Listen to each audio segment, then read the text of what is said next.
Little T Studio presents a polymer clay tutorial for making dollhouse miniature baby farm chicks. These farm chicks can be turned into so many things, such as a hair clip. Simply attach the hardware. You can also turn them into sewing needle toppers. You could also turn them into stud earrings by attaching the hardware to the back of the chick. You can turn them into rings, although you'd have to make them a little bigger than the ones we're making in this tutorial. By attaching the appropriate hardware, you can also turn these chicks into other jewelry. Simply put the eye hook in the top of the chick, and then you can attach it to a necklace. Let's get through the boring legal stuff fast so we can start having some fun. Neither Tanya McElroy nor Little T Studio are responsible for any liability for injury resulting from the use of recommended tools, materials, and techniques in my tutorials. The instructions and methods given in these tutorials have been tested and represented in good faith. Get ready to pause the tutorial, because now we're going to go over all the different tools that you'll need. So first, I've got my nice working mat, and now I want a piece of cloth or linen that I can wipe my hands on. Next, we're going to need a ruler so that we can measure the various pieces of clay. We also need a cutting tool. I use a single edge blade, but you can also use a plastic knife. We need the Kemper cutter. It's actually 6 millimeters in a teardrop shape, and we'll be using that to get perfect little wings for our chick. We want to use our clay shaper to pick up small pieces of clay. And then we want to pick out the right colors. I use color chips to make it easier for me to find the colors that I need quickly. We want a nice yellow for this baby chick. I'm going to grab a piece of parchment paper to work on. And then next I want to get my clay. So I've got my Fimo black, and then Fimo red, Fimo orange, and then of course some yellow for the baby chick's body. Now if you find that the yellow that you have is just too dark of a yellow, that's where the white comes in. Simply add it to the yellow and then you can get a lighter color of yellow for the chick's body. So let's get sculpting. First we want to take our yellow clay and roll a ball of clay that's going to be about 10 centimeters in diameter. Once you get a nice circular shape, then we want to measure it and just make sure that it's accurate. Perfect! Next, we want to take some of that yellow clay and roll it through the pasta maker at setting 4, and then grab our little Kemper cutter and we're going to cut out 2 pieces. This is going to make a perfectly shaped wing for our baby chick. Once we've cut that out, and what we want to do is clean up the residue that the clay left on the parchment paper and then set those wings aside.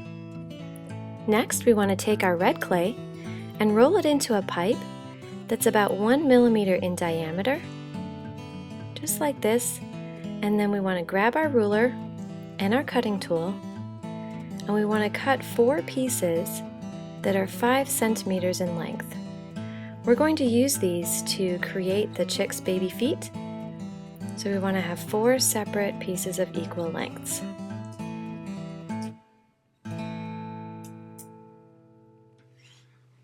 And once we cut those, we want to set them aside and we're going to attach them later on.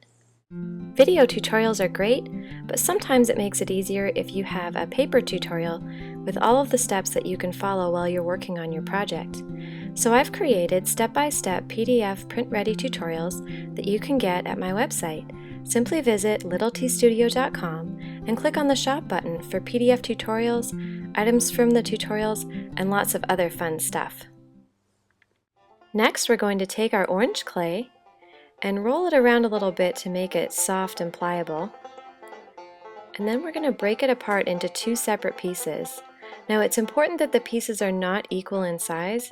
We want one piece to be just a little bit bigger than the other piece, and then I'm going to push them together and then pinch one end so that it flares out at the other end.